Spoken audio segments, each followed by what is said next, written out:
Hey, Mike Brookfields here.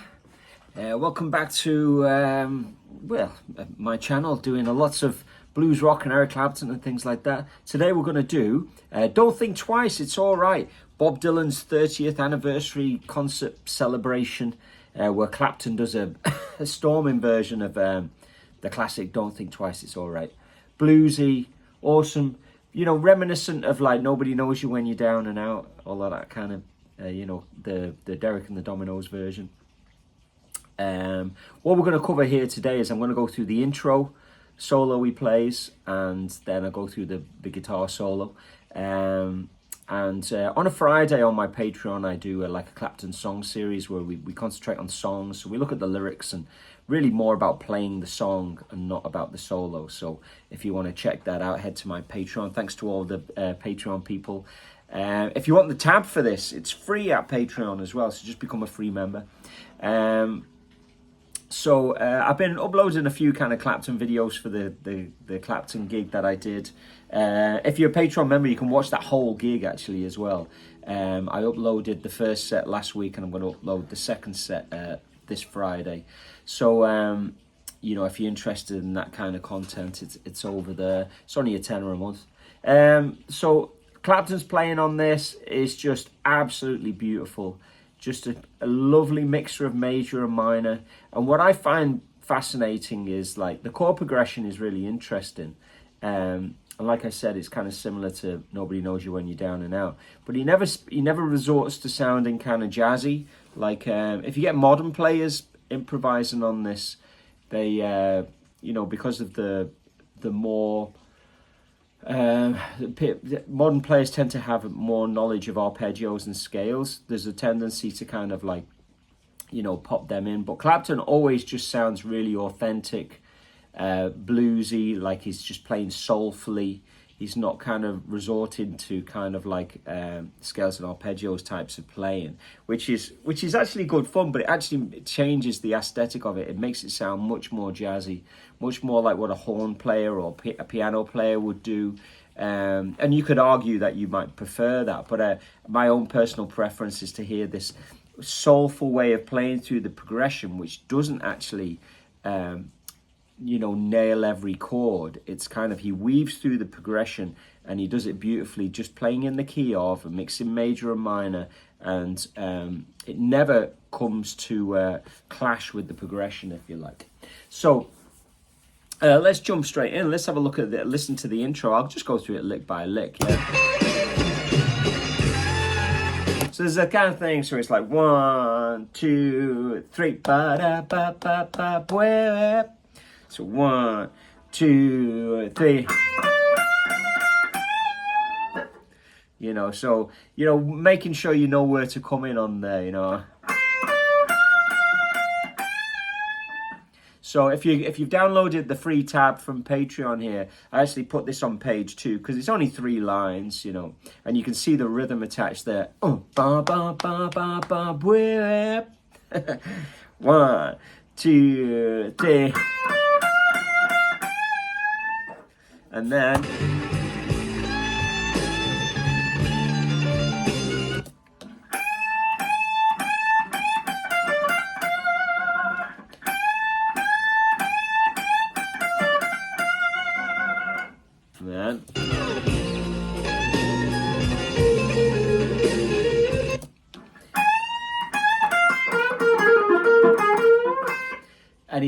he plays variations of this lick a good few times on this, and kind of reminds me of I'm Tore Down, you know, because he's where he does this tone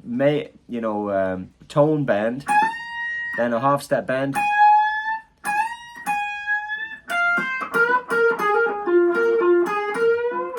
so that little, and then it's very characteristic of Clapton, the little.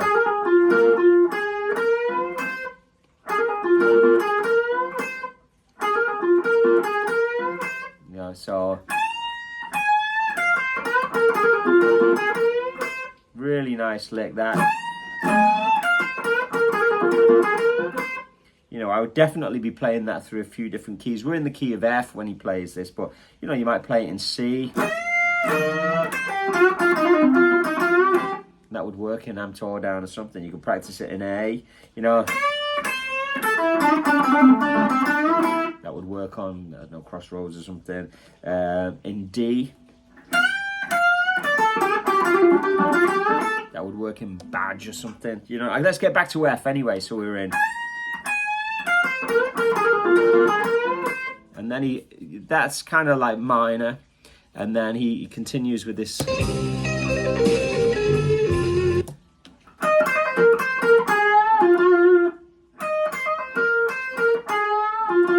Really beautiful stuff. Like it's a nice short kind of like 4-bar style intro or something. So let's skip to the solo. Like I said, on my Clapton song series on Fridays on Patreon, I'll go through the song as in the chords and the lyrics and the arrangement and stuff like that.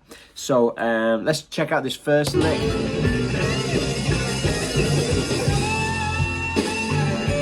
So he's starting off with a.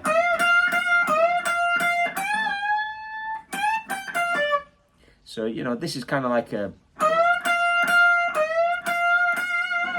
emphasizing the F on an F.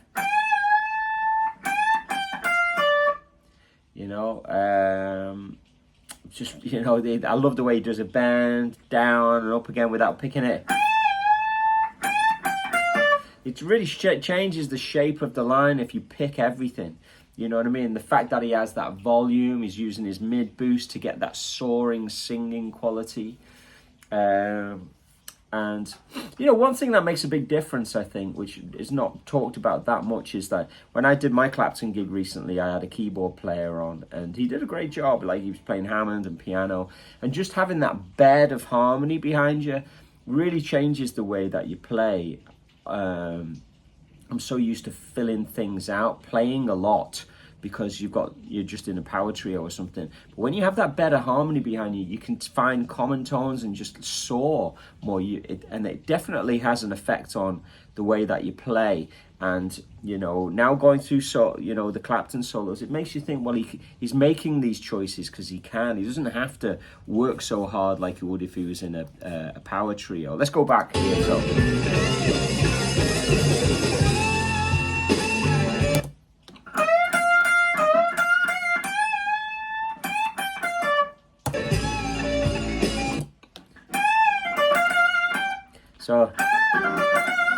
So what's important here is, you know, getting the bend, explosive bend, vibrato, staccato, you know, so there's a lot of subtle kind of like slurs going on, isn't there? You know, as in like an articulation. So you've got the bends, you're using the vibrato, and then the fact that it goes da da da da. How many times have I talked about that on this channel? Da da da da. You know, where he ends on the ninth. It's so vocal. Let me tell you about it. All that kind of, you know.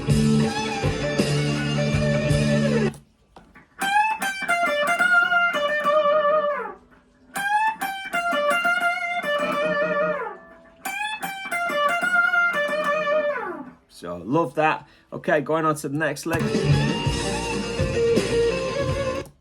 And then there's this return of the...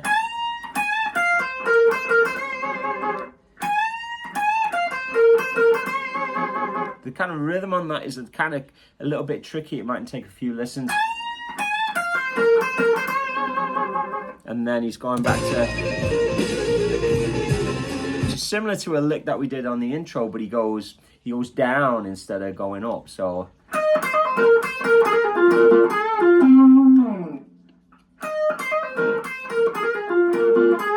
Because you've got that I talked about earlier.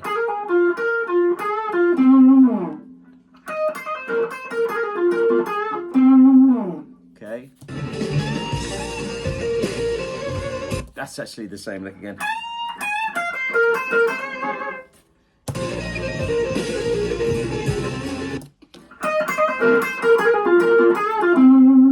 Let's go on to the next one.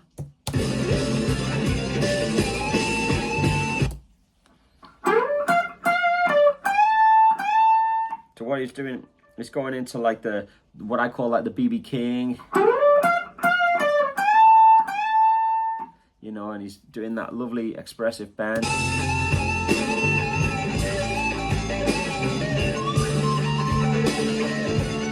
Now he kind of falls off a bend there, but you know, I'm gonna kind of like not correct it, but you know, just play what he intended. When you're playing really high up here on a gig, sometimes your finger just slips on a bend or something, and that's exactly what he did there.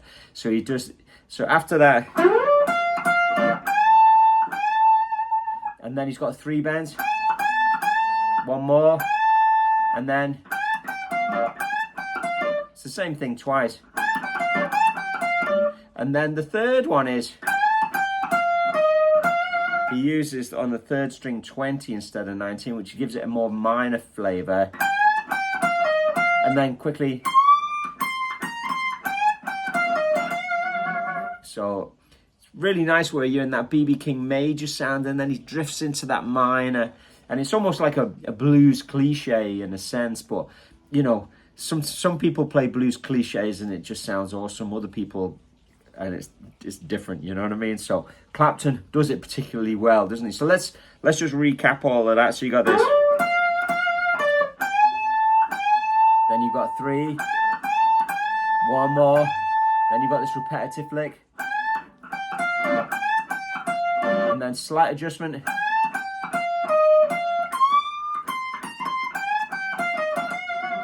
love that. I put a little kind of star above the note that he drops. So he goes, drops a note, you know, kind of like, but played kind of what he intended.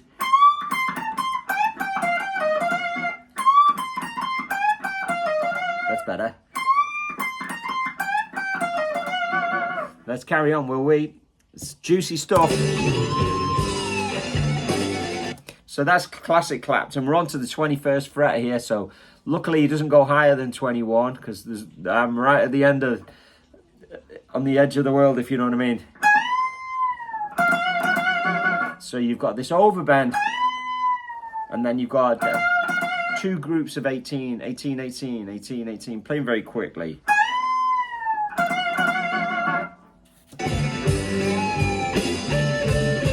And then a lovely,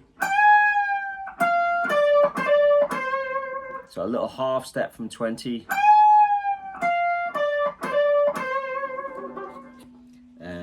Let's go on to the next one.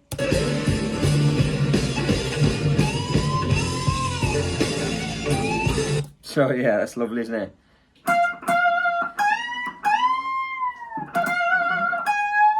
So you've got a choice here. I actually wrote an alternative in brackets, but you do 2 18s, and then you do a little half step bend from 21, or you can do a full bend from 20. It's up to you. I'll do the first one, half step bend 21. So, or you can go, you know, so it's really just the last note. You can do a half step from 21 or full bend from 20 if you like. I couldn't really quite decide which was the best there, you know what I mean? But they both have the same effect. It's kind of like a, you know, you do a bend and then you do a lesser bend. And that's, you know, a real commonality in this blues style, isn't it? And then this is lovely. So he's going, so a little pre-bend there.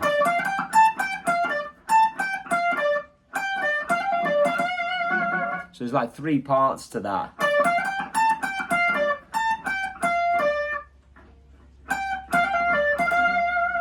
So, pre-bend again. And then he goes down to kind of like a minor.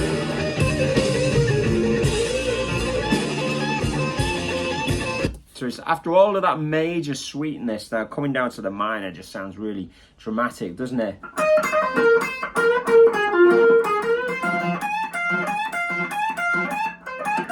So again, it's like a variation on that lick that we saw in the intro. So,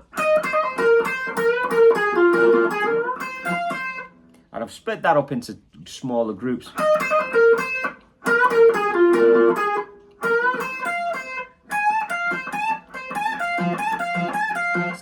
5 of those. You know, it's funny how groups of 5. I think it all goes back to Johnny B. Good. Boop da boop da boop da boop da boop da. Groups of 5 on those repetitive licks. So.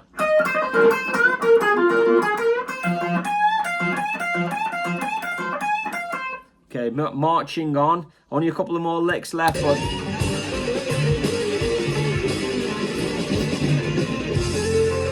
so it's hard to hear what he does. You can see that he's moving down the pentatonic, but in the audio it gets a little bit masked by the band, if you like. So, but he's going.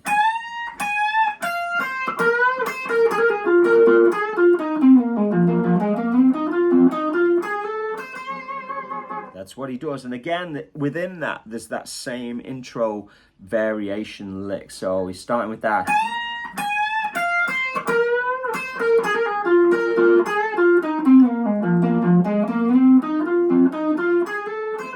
So if you're watching this without the tab, you know, I strongly recommend you go to Patreon, just download, print out the tab. It makes it much easier when you're working with this video. And then just throw the tab away, you know what I mean? At least you know you're looking at the same thing that I'm looking at, because I'm just giving you what I've got in front of me.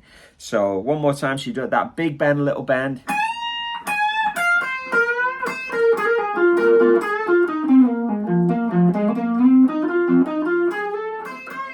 Lovely long extended lines, and long phrases are, you know, a big part of playing blues, and you know, the intensity. That sometimes you'd play shorter staccato phrases and then just long phrases in contrast to, you know, make a big you know, contribution to the overall solo.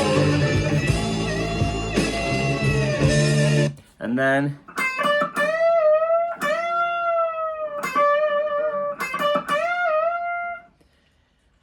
so you've got 13, 15, and then he does an overbend. So he's going, and then he picks it again, and then hammer on.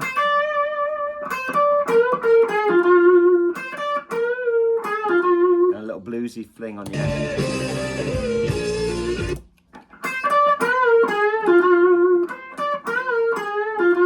It's lovely, that, isn't it? So I'll go over that again. So let's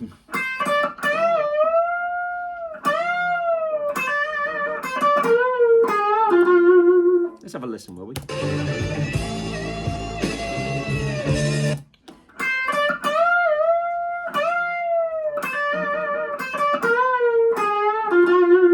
Lovely.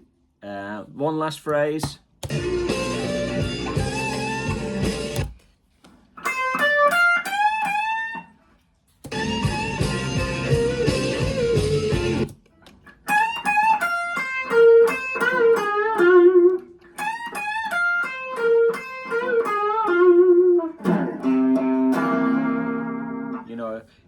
It's really nice what he does there. So he's basically playing a C7, which is going to take us back to the F chord, which is the key of the song. So just that last phrase again.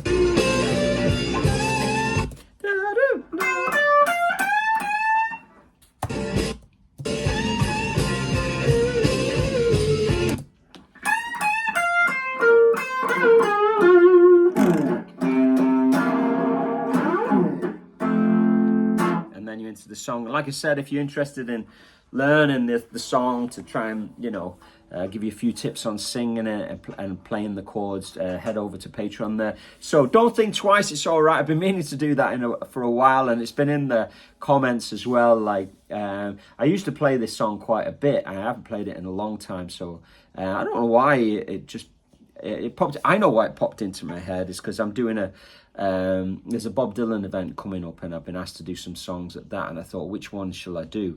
And I don't know if I will do this one. I might. There's a couple of other songs that I'd like to do, so there might be a bit of a Dylan theme going on over the next few weeks. But maybe, you know, with a special slant on great covers of Dylan songs by guitar players and, you know, artists that we like round here. So anyway, keep it burning, guys. Thanks for all your support, and keep it burning.